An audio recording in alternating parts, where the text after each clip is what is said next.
I know many Americans are asking tonight, what is America's interest here? Now, a troubling story from Ukraine. According to the New York Times, a father and husband discovered that his family died after seeing their lifeless bodies in photographs that were put online. They were reportedly killed by a Russian mortar attack. Our prayers are with that father, his entire family, all the people of Ukraine, the innocent men, women, and children that are under fire tonight. And I think it's clear. Americans are asking, well, what is our role here? Let me be clear what I think America's role should be and needs to be. No matter what happens in Ukraine, we cannot have American boots on the ground. That cannot be an option. World War III, we got to do our very best to try and prevent that from happening, because that's not going to end well. And frankly, there have been far too many occasions, and this is the most important point, when politicians in Washington, both sides of the aisle, in the U.S., are eager to start wars, but then they don't have the resolve to actually win the wars they start. Then as time passes and the wars become less popular and become politicized, and these very same politicians that sent our national treasure, our men and women, to go fight these wars, they decide, never mind, abort the mission. Oops, sorry, we made a mistake. Let's get out as quickly as possible. And what about the precious loss of life in the meantime? Now, what happened in Afghanistan and Iraq can never happen again. And thank God we have new military, modern technology that can prevent that from happening again. And don't forget, it's day today, 207, since Joe Biden abandoned Americans behind enemy lines in the Islamic Emirates of Afghanistan. Now, many other people are asking, do we as a country have any moral obligation to do something when we see war criminals like Vladimir Putin bombing, eviscerating entire neighborhoods? You saw the report just now about literally attacking a maternity ward, killing women and children indiscriminately. Does America have a moral obligation? My answer is yes, we do. We have an obligation to help innocent human beings, especially women and children. And in this case, the Ukrainian people, they have now demonstrated their willingness to fight for their country and protect their fellow countrymen. Now, this is where we can and we should help them. We can help the Ukrainians by providing the arms that they need to protect their people. That's how we help them. Are we choosing sides? Yeah, we are. We're choosing the side of the sovereign. And albeit I've been critical of Ukraine's government at times, political corruption has run up until Zelensky pretty rampant. But this is a sovereign country that was invaded.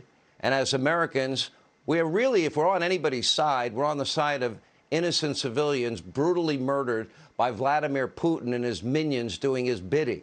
And that's why it would be nice and good for the world if the Russian military or his own advisors or the people of Russia step up and do the right thing and take that guy out by any means necessary. When you invade a sovereign country, this should be a new rule, and you kill innocent men, women, and children, which he has done, you forfeit your right to lead a country, and frankly, you also forfeit your right to live. The world would be better and safer without Putin in it, period. Now, if we've learned anything from the last century, where well over 100 million people, human souls, died because of isms, communism, Nazism, fascism, the sooner you cut off the head of a maniacal killer and you cut off the head of a snake, then you start saving innocent lives. Now, we're going to have a lot more on Putin's bloody invasion of Ukraine coming up. But first, we turn to an important issue right here at home, and that is now for the third straight day, gas prices at the pump just hit another all-time record high. Joe Biden says it's all Putin's fault. Nothing he can do about it. He said those very words. Now, Joe Biden is lying.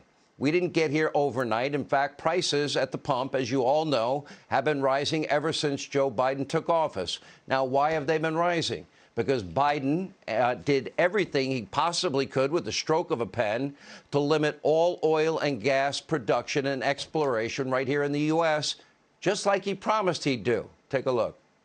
If we don't start using fossil fuels, we're all dead. Doing away with any subsidies for fossil fuels, number one. Number two, holding them liable for what they have done, particularly in those cases where you're underserved neighborhoods and you know the deal, okay? And by the way, when they don't or when they're deliberate, put them in jail. Kiddo, I want you to just take a look, okay? You don't have to agree, but I want you to look in my eyes.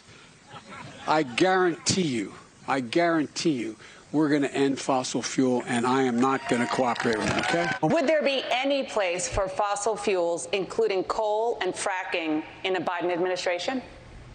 No, we would work it out. We would make sure it's eliminated. So it's going just as planned. So Joe killed the Keystone XL pipeline. Prices went up. Joe banned drilling in Anwar. Prices went up. Joe blocked new permits on federal lands and auctions on federal lands. And guess what? Prices went up. Joe rejoined the Paris Climate Accords. We're paying a fortune. And China and India, viewed as developing countries, and pay next to nothing. He reinstated caps on American production. He added environmental regulations that are almost impossible for energy companies to work. And prices went up. And Biden's radical agenda left America and our allies vulnerable. But there is some good news. Despite everything that he did to stymie oil and gas production, his administration can still take steps to increase production, lower the cost at the pump, lower the cost of every item we buy at every store we go to, lower the cost of heating and cooling our homes. He can restart the Keystone XL pipeline. And in spite of the lies that he and Jen Psaki have been selling and telling, according to the premier of Alberta, Canada, this pipeline could be turned around in less than 1 year. Once completed, it would increase crude oil capacity in the United States by almost 900,000 barrels a day, which would make up, and then some, all the oil that Joe has been importing from Russia. And he wouldn't have to beg Venezuela and Iran.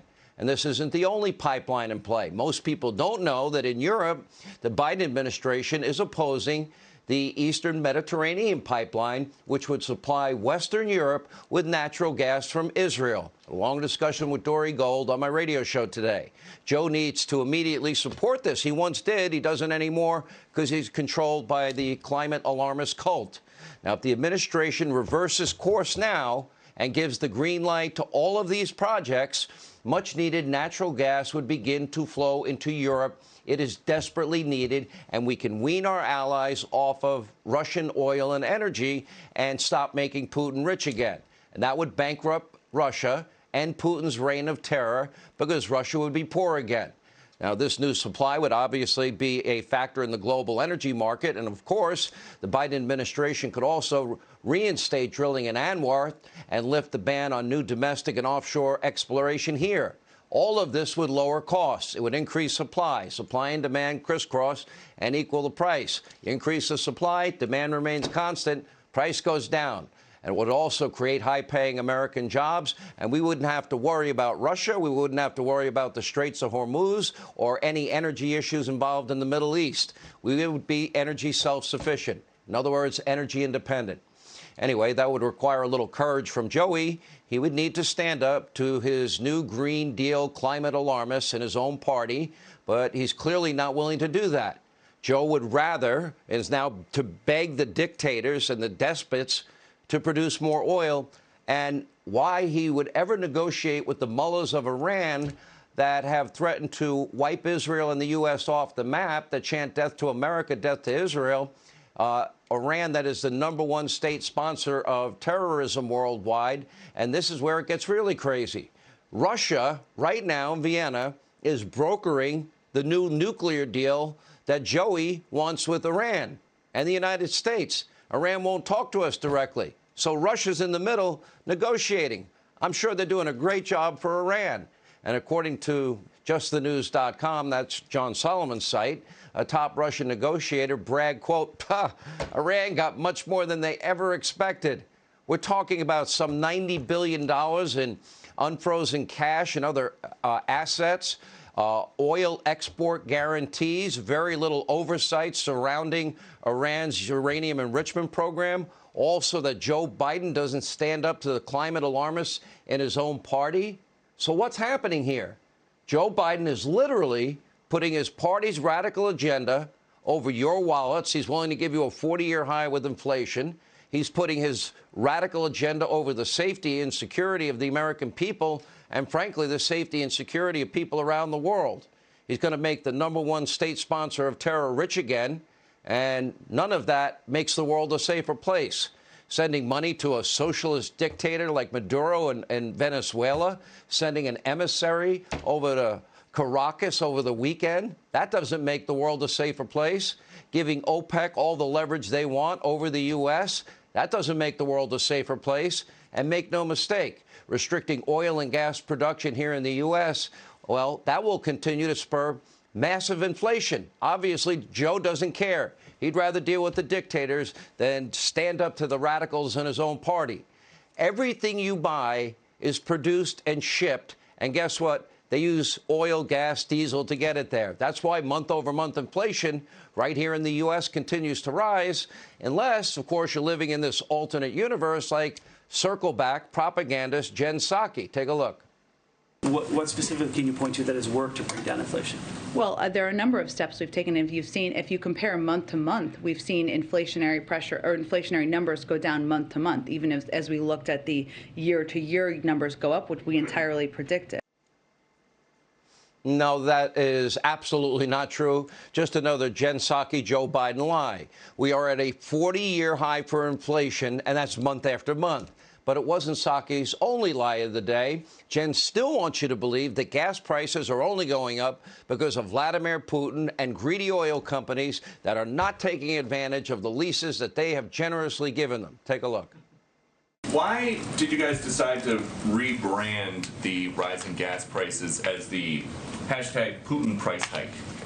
I mean, if you want to use that on Fox, I welcome that. Does President Biden think that each of these 9,000 leases that are available have oil or gas in them? Because industry experts are saying that that accusation is a complete red herring. Some permits are viable and some are not. And that when you say that, this represents a fundamental misunderstanding as to how this process works.